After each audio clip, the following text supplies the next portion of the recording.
Oi gente, estamos de volta aqui nesse mês de novembro. A gente está tratando da saúde do homem, aproveitando aí para lembrar vocês da importância de tratar da saúde de maneira geral, mas o Novembro Azul é muito mais marcado pela questão da saúde, né, do homem em relação ao câncer de próstata. E aí o canal Café e Terapia tá nesse mês todo falando da saúde mental e emocional dos nossos homens. Nós já trouxemos o homem jovem, já falamos na abertura do mês sobre alguns números em relação à vida do homem, tratamos com o homem gay e essa semana, para fechar o mês de novembro, a gente vai falar de um homem que em maioria está na população como um todo, na verdade aí não o homem, né? É uma população muito maior, mas é uma população também que mais sofre violência, é uma população que mora muitas vezes no subúrbio, nas periferias, é uma população que alimenta muito mais o sistema carcerário, que tem muito mais contato com a criminalidade. A cada 23 minutos um homem morre, né? E este homem é o homem negro. Então hoje a gente está aqui para falar da saúde do homem negro e para explorar um pouquinho mais como é ser um homem negro no nosso país e a saúde mental e emocional do homem. O meu convidado é meu amigo, eu gosto muito dele, ele se chama Luciano e aí eu vou apresentar um pouquinho ele para vocês. Luciano, conta para eles quem é você, quantos anos você tem, o que você faz. Sim, Luciano, no momento 36 anos, solteiro, trabalho tentando desenvolver estratégias para poder viver de música, né? Que faço rap e tal. Também tenho bastante contato com essa realidade aí descrita pela Kelly, né? Que faz parte do meu cotidiano desde que eu nasci e nos meios que eu convivo. Luciano, como que você vê esse tema que a gente está trabalhando este mês de novembro? Acho que de primeiro momento, como é para você pensar na saúde do homem? E quando eu falo saúde, eu ainda não estou entrando na especificidade da psicologia não, né? Porque a gente sabe que em maioria vocês morrem mais cedo que nós, vocês vão menos ao médico, a taxa de suicídio entre o homem é maior, né? Eu falei aí do dado do sistema carcerário, então o homem é mais violento, acaba que muitas vezes mais tá mais ligado à violência. Como que você pensa tudo isso? Eu acho que o homem ele tá começando a se relacionar diferente com essas questões agora, porque tem muita herança de machismo, né? De você, durante muito tempo, você ser olhado diferente por se cuidar, por ter preocupação com essas questões de saúde. Então, e se pegar essa questão de saúde mental, então, é mais complexo ainda, né? Porque aí, além de envolver esses tabus de machismo, vai pegar outras coisas aí, pessoal que acha que tratadamente é coisa de louco, essas coisas. Então é muito tabu mesmo. Entre vocês é assim que é visto. Vocês falam disso? Quando você tá com os parça lá, vocês falam de médico? Vocês falam ou não? Eu gravei com um homem jovem e ele deixou muito claro assim, como vocês se comunicam bastante, vocês andam juntos, vocês têm amigos, mas na verdade é tudo muito um mundo superficial, assim, vocês não entram em grandes questões. Acontece isso? Vocês falam de saúde? Assim, não é um tema comum, né? E a gente eu falo, mas com poucos amigos, né? Assim, o meio que eu convivo também, o pessoal que tem uma cabeça mais aberta, né? Mentalidade mais progressista, mas não é todo mundo, né? Eu também sou uma pessoa fechada assim, não sou uma pessoa de me abrir muito com muita gente, né? São poucos amigos assim que tem intimidade para falar de essas coisas mais a fundo, né? Mas a gente conversa assim, até também por fazer música, né? Na minha música, queira ou não, tem que ter esses temas, às vezes várias vezes a gente tem que conversar, debater esses temas, né? Então é uma coisa que a gente tenta também embutir, né, no dia a dia das pessoas, mostrar a importância dos assuntos, mas é uma coisa complicada, não é muito fácil de você lidar e falar sobre isso. Você se enxerga ou enxerga nas pessoas ao teu redor, e aí depois a gente vai para nossa cidade, para o nosso estado, para o nosso país. Esse machismo ainda muito aqui entre nós? Sim. É uma coisa que é enraizada, né? A gente, por mais que você tente lutar e mudar isso, é uma coisa de muito tempo, né? E não vai acabar assim, né? De repente. Então, enxergo, às vezes, eu também tenho que me policiar, né? Porque às vezes a gente acaba tendo algum comportamento aí que é não muito legal, mas o importante é saber que não é certo, né? E tentar mudar isso. Tá. E como que é essa coisa do racismo? Como é ser negro no Brasil, a seu ver? Como é ser um homem negro? Bem complicado, né? Questão do racismo, na minha opinião, assim, na identidade do negro, duas coisas que são as mais complicadas, eu acho. A questão da aceitação, primeiro, e depois a questão da violência, né? Você aprender a conviver, essas coisas, você aprender a entender como o negro é tratado no Brasil e como que vem, né, o nosso papel na sociedade, a gente aprender a se defender e também conseguir chegar nos locais por direito nosso, né, que muitas vezes são negados. Quando você fala da aceitação, você está falando da autoaceitação ou da aceitação da sociedade? Da autoaceitação, né, porque como negro, principalmente quando criança, é muito estereótipo, né, que o negro tem. Questão de você não se reconhecer, de você não ter muito exemplo, né? Padrão de beleza é branco. São várias questões aí que acabam confundindo, né, a mente, principalmente da criança, né? Mesmo na escola pública, normalmente nós vemos muito mais brancos do que negros, né? E essa questão de identidade, de se reconhecer, é uma coisa que de pequeno é mais complicado, né, pra gente. E até nós nos encontrarmos assim e de fato conseguir ver uma identidade ali, passa um bom tempo, né? Que o branco não lida com esse problema, né? É muito mais fácil ser branco do que negro no Brasil. Desde pequeno você já vai ter identidade, você já vai ter quem é seguir, né? E aí começa a envolver com outras coisas, né? Porque normalmente o negro, família é mais desestabilizada, né? Normalmente é mãe solteira, já vem de bairro mais distante, com mais violência, a renda normalmente é mais baixa, então é muito problema ali que afeta nisso, né? E aí, para você construir sua identidade e entender que o negro não é inferior ao branco, é uma luta bem complicada, né? Principalmente para uma criança. Você lutou essa luta?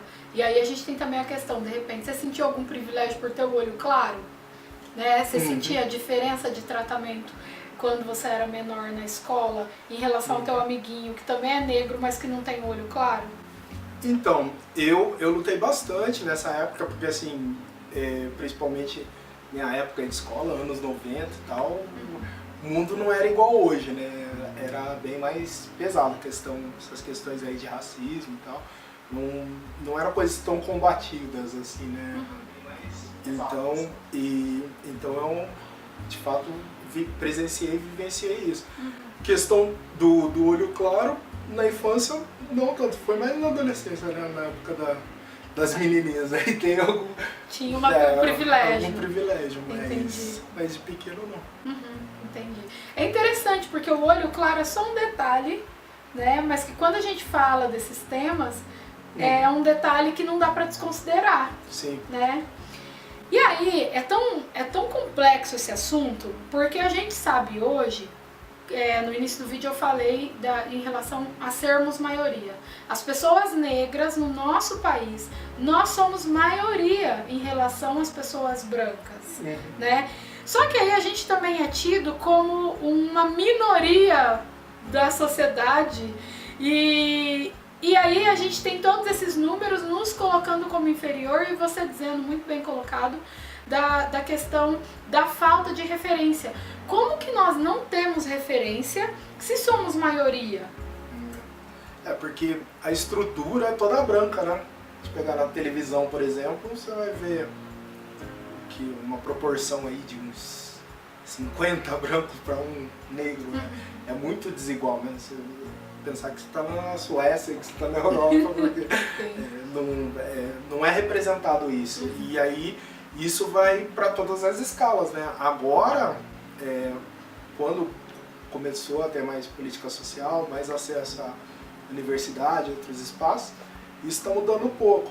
Mas é muito difícil ver um professor negro, um médico negro. Então é a questão da representatividade. Onde que o negro se vê representado? Na música, no futebol, né? Sim. Agora, um advogado, um promotor, é muito difícil nessas coisas. E a representatividade é tudo, né? Porque quando você vê uma pessoa que faz uma coisa legal e que é parecida com você, a tendência é você querer ser igual a ela. Sim.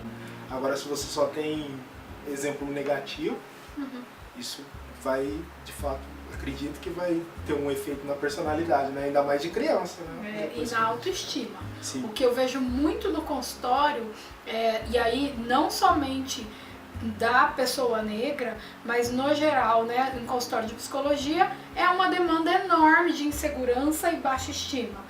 E essa questão de não ter referência é muito marcante na galera que não tem autoestima boa, né? Então, se é magra demais, ela normalmente se espelha em quem não é magro. E aí dá problema na autoestima, né? Se é gorda, ela se espelha em mulheres magras, como o padrão aí está dizendo que é o correto. Atrapalha a autoestima. O negro também passa por isso, como você colocou, né? Se eu não sigo as mulheres negras, se não tem muitas mulheres negras para eu me inspirar, se eu ligo a TV e todo mundo é branco, magro, alto, né? E eu realmente começo a me entender como inadequada. E isso tem um impacto enorme na autoestima das pessoas. Sim. Né? Em todo caso, você acha que existe racismo entre os negros? Também eu creio que sim. Porque é uma questão que é estrutural, né? Então é uma construção que já vem de muito tempo, né? Por exemplo, a minha avó. Se fosse um menino branco me chamar, ela reagia de uma forma. Agora, se fosse um negro então, de brinco, de boné, nossa, aí... Te chamar pra brincar? E ela era negra também. Né? Se fosse um branco, ela te chamava. Se fosse um branco, ela já reagia de forma diferente, entendeu? Se fosse um negro, ela já ficava mais... Mas será que ela não estava ali tentando... Vou tentar aqui ajudar a avó. Será que ela não estava ali tentando mostrar assim, olha, branco, a gente é legal, a gente é educado, a gente é... né? Ou você acha que não, que ela estava sendo racista mesmo? Era um preconceito ali enraizado, né? Porque, principalmente, esse pessoal antigo, você vê muito disso. Sim. De ir no médico negro e falar, nossa, foi atendido por um negro. Né? E é uma coisa que já vem ali enraizada, né? Então eu convivi com um preconceito assim de negro mesmo e que... Mas por quê? Casa, né? Por já ter sido educado a pensar realmente que o negro era inferior ao branco. Né? Nós crescemos assim, né? Sim. E aí você é um moço das artes, né? E a gente tem duas questões. Você mesmo colocou, ó, o fato de eu ser músico me ajuda a ser mais aberto, menos machista, né? Discutir mais coisas, isso é muito legal. Mas a gente tem também essa questão de músico é vagabundo. E aí eu sou negro e músico. Tem isso também, estereótipo. Né? Isso vai ter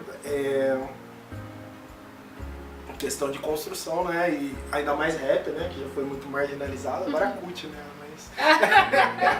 Mas já foi muito marginalizado. Sim, então sim. foi uma coisa que eu enfrentei também. Tá? Até dentro da família, né? No começo não foi muito fácil de aceitar. Mas são barreiras aí pra gente crescer, evoluir. Eu acho que foi uma coisa que me ajudou muito. Foi o que mais me ajudou na questão da autoestima, foi o rap, de conhecer suas raízes e entender seu papel no mundo, saber se colocar. Sim. Digo que não gosto de falar, né, porque acho muito clichêzão, né, o povo que fala que o rap salvou sua vida. Eu não digo isso, mas o rap me deu visão política, social, me fez, entendeu, a ler, Sim. É extremamente deu interessante cultura, as né? letras, né? Uhum. As letras são... eu acredito, também sendo da década de 90, eu lembro do meu irmão menor, assim, pequeno, né? Ele é mais velho que eu, mas ele adolescente, ouvindo rap. E eu não gostava, né? Porque eu não ouvia aquilo, então eu não gostava daquilo. E um dia ele falou pra mim, você já ouviu a letra? Né? Escuta! Se você escutar, você vai ver que é legal. E quanto inteligente, naquele momento eu não podia compreender isso, né? Eu era uma criança. Mas hoje a gente vê aí quanta inteligência nas letras de rap. Então, com certeza você teve que ler, você teve que procurar saber. Referência, né? Que você escuta isso. Quis dizer o quê? Aí você vai procurar. Sim, sim. De uma maneira gostosa, que a escola não traz. Sim. Né? Hoje a gente, ao invés de utilizar a cultura e os entretenimentos, como a música, as letras de música, acho que agora encena o preconceito do funk, né? Mas se a gente começasse a utilizar essa linguagem que acessa o mundo jovem a nosso favor, seria muito mais interessante do que a gente ficar condenando. Com certeza. E acho que o rap viveu isso. Sim, bastante. Era muito condenável, muita coisa de... marginalizado, não tinha muito... Era difícil você ouvir, né? Uma ou outra rádio. Hoje praticamente todo mundo, né? Já ouviu o rap, tem acesso, sim. Mas naquela época era bem taxado como música de marginal. Assim. Quando a gente vai para a questão de estudo, de trabalho, você já deu aqui uma ideia, né? E nós falamos da questão dos números, mas como isso foi na sua vida, ser um homem negro, como que você pensa essa coisa do estudo e do mercado de trabalho, como que você percebeu isso ali entre os seus amigos que de repente também eram negros, ou até fazer um paralelo, né? Meu amigo negro e meu amigo branco. Como que foi isso na sua história? Então, eu peguei bem essa transição, né? Que praticamente quando eu estava saindo da escola, era uma coisa que era impensável pra gente, né? Fazer universidades, você concluía o segundo grau e ia pro mercado de trabalho. Sim. Eu lembro que uma vez eu fui fazer uma prova de um cursinho, tirei uma nota bacana, né? Aí fui mostrar pra minha mãe, mas fui fazer escondido, né? Porque sabia que não ia ter como eu fazer, né? Sim. Aí fui mostrar, ela falou, mas era tipo 70% de desconto, né? Sei. Mas você vai fazer como isso aí? Nem com entendeu? 70% não dá.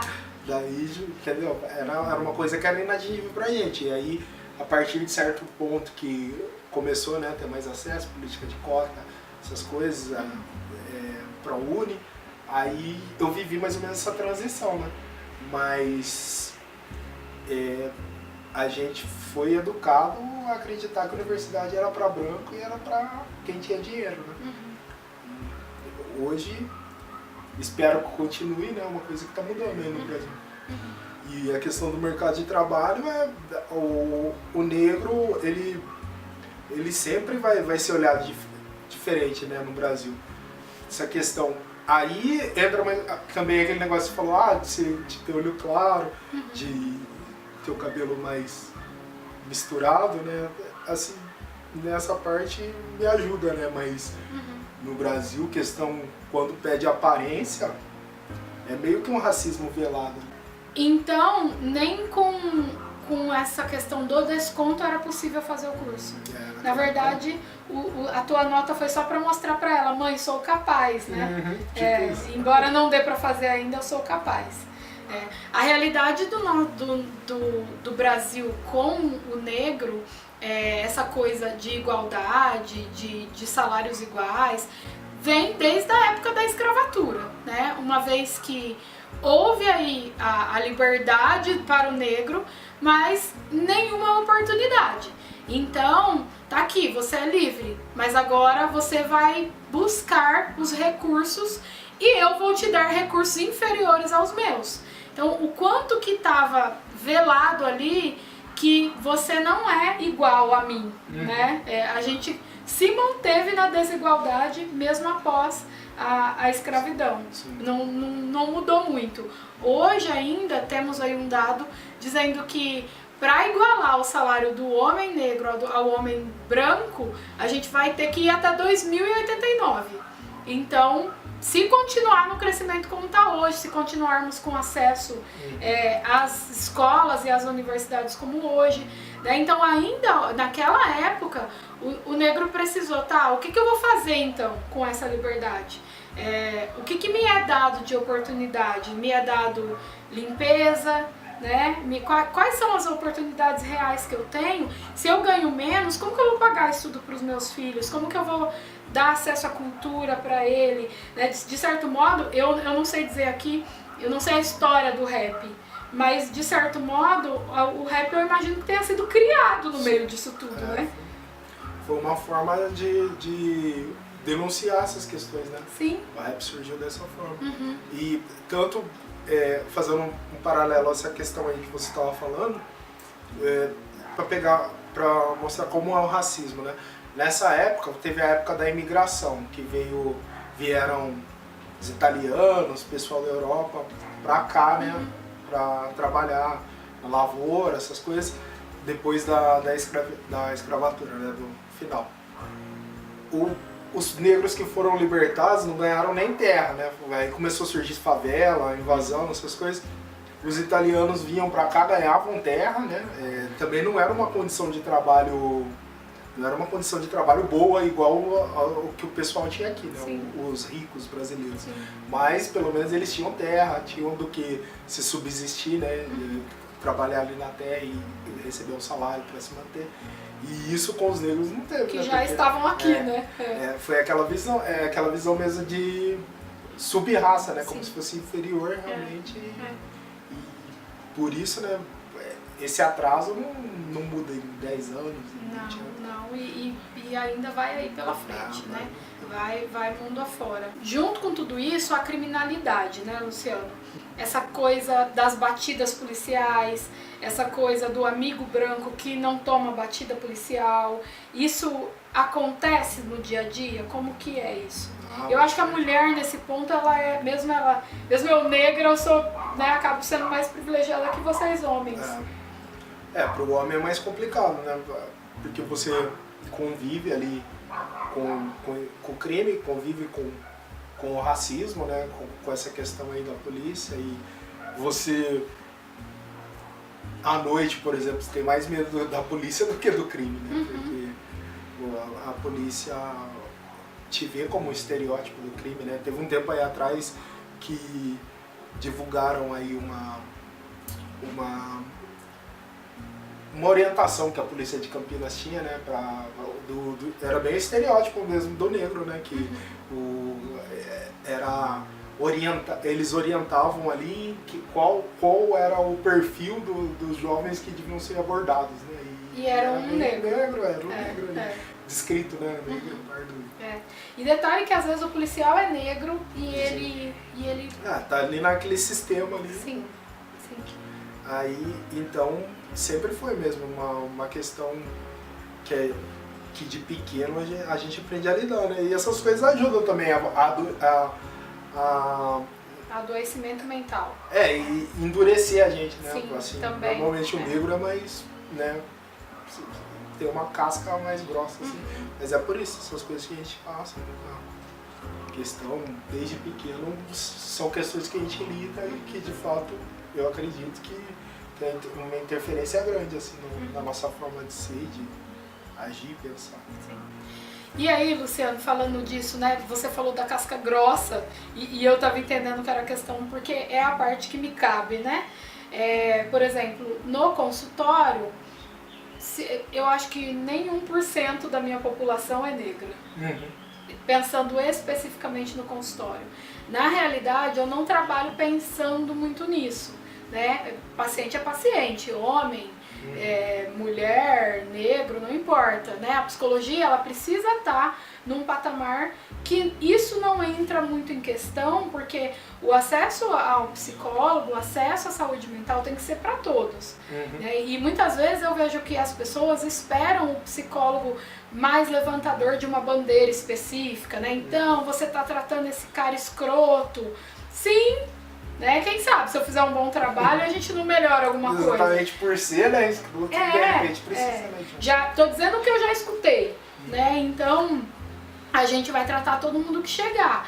Mas quando a gente começa a olhar, tá, vamos falar com o homem negro, vamos trazer para o canal, e aí a gente começa a mexer nisso, é que eu paro, penso e falo, nossa, quantos negros eu tenho no consultório, né? Mas ao mesmo tempo é muito legal, eu já ouvi falas racistas na minha cara, no meu consultório, onde pra mim foi super tranquilo, porque, como eu disse, eu acho que é uma oportunidade que eu tenho de ressignificar uma história e de ressignificar a história dessa pessoa de repente, né? Então eu acho incrível, porque é um monte de branco, né? Nem sempre hétero, mas um monte de branco tratado por um psicólogo negro, e isso é muito interessante, é muito legal. Então não é para incomodar, é exatamente para ser um diferencial, né? Como você falou, minoria que é advogado, minoria que é médico, minoria que... Mas se eu não tenho paciente negro, e olha que é possível a me acessar de duas formas, de uma forma mais clínica mesmo, particular, e uma outra forma de acesso que é para alguma minoria aí, que é um trabalho específico que eu faço. Mesmo assim eu não tenho negros lá, isso deixa claro tudo isso que nós estamos falando, né? E você falou da casca grossa, o que me faz a pensar assim, tá, se eu não tenho acesso à saúde, muito menos à saúde mental, eu tenho que ser casca grossa. Sim. Como que é pra você essa coisa da psicologia? O que você acha disso? Você vê isso no meio em que você vive? Aliás, você vive em um meio de muitos negros, porque tem muito negro que não vive, né? Em meio a muitas pessoas negras. Bastante, tem bastante. Eu tenho bastante amizade branca também, mas tenho muitos amigos negros conhecidos. Assim, acho que o psicologia dou muito valor, acho que principalmente hoje, né, o mundo que a gente vive, a saúde mental é a coisa mais importante que tem, que a gente vê de gente aí com depressão e vários problemas, pra mim é o mal do século XXI, esses problemas, né, de saúde mental, e acho muito importante. Mas acho também que o tabu ainda é muito grande. A maioria das pessoas acha que é coisa de louco, que você cuidar da sua saúde mental vai te fazer inferior a outra pessoa, se fizer você falar sobre isso não é legal. Então tem muito preconceito envolvido. No geral, né? No geral. E entre os homens? Aí se você pegar homens vai ter mais ainda. E se você pegar negros vai ter mais ainda, porque o acesso é mais difícil, vai entrar em vários dramas pessoais e problemas e questão de aceitação. Então eu acho que quanto mais for afunilando, o preconceito vai ficar maior. E aí o negro realmente, que já é mais difícil ter acesso, já é mais difícil ter um tempo de falar sobre essas coisas, né? Que normalmente a questão da sobrevivência é mais complicado, né, para o negro. Então começa a ver essas coisas como, vou falar, luxo, supérfluo, sim. né, um luxo mesmo. Então, coisa de rico. Sim. Então é um tabu pra gente quebrar, mas é um tabu complicado, né? Você iria ao psicólogo? Eu iria, assim, se eu tivesse um acesso, uma possibilidade, eu iria tranquilo. Não vejo problema, assim. Você vai muito ao médico? Ao médico? O médico eu já não vou tanto. Médico eu já Por quê? Porque acho que tem a ver muito com essas coisas aí, do homem e tal. Tá. Você nunca pensou nisso? Então, você está me fazendo pensar agora, né? Mas eu sou meio assim. Por exemplo, gripe, me curo sozinho, tomo um pouco remédio. O homem aguenta. Tem muitas dessas coisas. E se tiver que ir lá, o que é o pensamento assim? Pô, igual o Júlio falou, acho que em um dos nossos vídeos desse mês. O cara vai me apalpar. Tem isso? Nessa parte eu não tenho problema não. Mas e por que você não vai então? Porque sei lá, eu acho que, sabe, acho que tem a ver com o machismo, né, de você se sentir mais forte, mais menos vulnerável, mas assim, eu aguento. Questão de preconceito eu não tenho não. Olha, esse dedo aqui é quebrado, ó, quebrei. E mal curado, né? Quebrado ficou, não foi no meio. Meu Deus do céu. céu, gente. Como assim, Luciano? Jogando bola aí, quebrei e tal. Continuei jogando Deixa bola. aí, vai dar certo. Eu já tinha quebrado outros, né? A dor foi diferente. Falei, isso daqui eu não quebrei, não. Ah, entendi. A dor não é tão forte, isso aqui deve ser assim aí mesmo. Colou errado, não, ficou torto. Então, quebrou o dedo, não foi no médico, não vai, eu aguento, é isso mesmo. Mas qual que seria a importância desse nosso momento aqui, quando a gente fala do homem, de maneira geral, mais especificamente hoje, do homem negro? A ideia do canal é contribuir, né? Eu sei que nem todo mundo consegue ir até o psicólogo, mas o canal hoje em dia todo mundo tem acesso à internet e essas coisas. Eu acho que você colocou muito bem colocado a questão de, olha, nós talvez vamos ao acesso da saúde mental, cuidar da parte das minhas emoções, quando eu não tiver mais as necessidades básicas gritando em cima de mim, né? Eu nem posso adoecer mentalmente, porque eu preciso sanar aqui a base. E isso é uma discussão muito bacana e muito real mesmo. E, no geral, para todo ser humano, nós, enquanto psicólogos, observamos que é assim, né? Se eu tenho uma necessidade básica retirada de mim, eu deixo as outras para depois. Só que a nossa luta é exatamente que a saúde mental faça parte dessa necessidade básica. Então daí a ideia do canal, a ideia de colocar uma coisa de acesso gratuito para que as pessoas possam, mesmo que um pouquinho, beber dessa fonte que é a psicologia.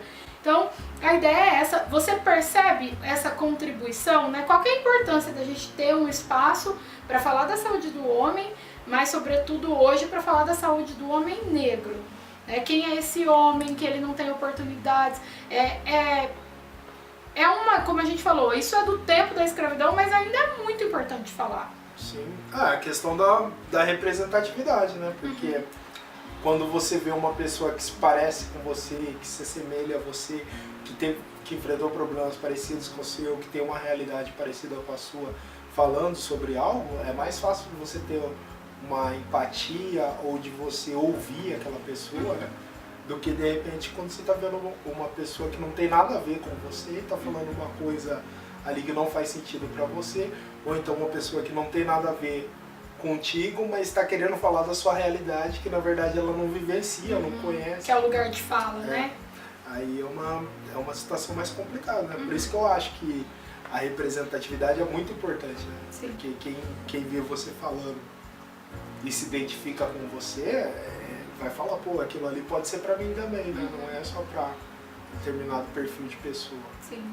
Por isso que eu acho que, assim, tem que lutar, tem que ser uma luta sua realmente para que cada vez mais o acesso à psicologia seja maior, né? De ser incluso em plano de saúde, essas coisas, cada vez chegar em mais pessoas, porque é uma coisa, acredito, seja fundamental nos dias de hoje, né? O que a gente vê aí de problema mental na sociedade atual, né? Tá escrito e tende a piorar, né? Com essas tecnologias aí, celular e tal, e hoje em dia cada vez mais, né, as pessoas com interagem acesso, menos, né? Bom, gente, estamos caminhando para o fim. Eu acho interessante dizer aqui que o que eu percebi de diferente no nosso vídeo em relação ao dos outros meninos é do quanto que nós, enquanto negros, ainda temos um caminho enorme, e aí eu sou uma privilegiada nesse ponto por trabalhar com isso, mas assim, falar de saúde mental tem que estar no meio de tudo isso que nós tratamos, tudo isso é da alçada da psicologia, mas que o negro não acessa porque ele está ainda muito ocupado tentando ganhar mais, ele ainda está com muita dificuldade de ter acesso à saúde no geral, né? Às escolas, a um mercado de trabalho justo e igualitário, porque ninguém está pedindo para ser melhor, a gente está pedindo para ter a mesma oportunidade, né? Então a gente acabou muito trazendo essas questões sociais e não falando tanto do consultório, de como é o negro no consultório, de como é tratado as questões emocionais, porque isso a gente ainda está distante disso, né? Então eu acho que fica marcado para nós, então, o quanto que a gente tem que caminhar, né? E tomara que não haja um retrocesso dessa questão de a gente chegar nisso, né? De todo mundo chegar. É um número significativo Sim. pra gente poder falar, né? Sim. O negro age assim e assim no consultório, né? Porque hoje ele não vai. é um número muito pequeno, né? Ele não vai, ele tem uma dificuldade imensa de acesso, né? E o quanto que eu tenho uma menina específica que um dia ela contou um caso lá de racismo e foi emocionante para nós duas, assim. E acho que foi interessante eu ser negra, né? Para ela não ter nada. Ela simplesmente chegou e contou porque ela sabia que eu ia entender, né? E que tenha negros, né? Somos em maioria, mas que tenhamos acesso a todas as oportunidades mesmo, essencialmente. Luciano, tô muito agradecida por você ter vindo, né? Quem conhece você de perto sabe quanto você é inteligente, o quanto que você levanta questões interessantes, apesar das brincadeiras e das polêmicas, porque a gente faz isso de um jeito bem engraçado. Se você quiser falar do seu trabalho, aproveita aí, eu peço pro João deixar as descrições aí embaixo. Gente, ele me manda as músicas, viu, que ele faz, as letras, eu morro de rir, às vezes eu falo, não, é isso mesmo, Luciano. Tem hora que eu falo, Luciano, não fala isso, né?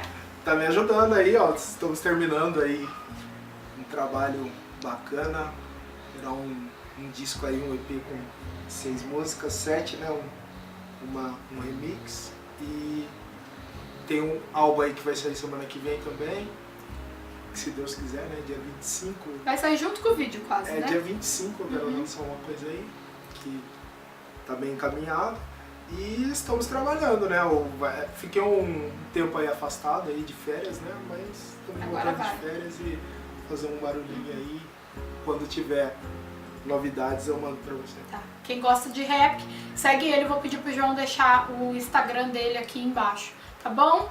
Muito obrigada por terem assistido até aqui. Espero que vocês tenham gostado dessa nossa sequência do vídeo de novembro, falando da saúde mental, emocional e da saúde do homem no geral. Quero reforçar aqui a importância, meninos, vão ao médico, se cuidem. Se tiver com alguma dificuldade no campo das emoções, procurem um psicólogo. A nossa ideia aqui é fazer com que vocês ressignifiquem essa coisa de quebrar o dedo e não ir ao médico, viu, Luciano? Obrigada por ter vindo, obrigada pela confiança no canal, pela amizade. Muito obrigada, viu? Obrigado a você, sucesso aí pra vocês e que a gente tenha mais acesso à psicologia e outras áreas. Isso aí. Curtam o vídeo, compartilhem o vídeo, contem pros amigos, nos divulguem, nos ajude. Um beijo, gente. Até o próximo vídeo.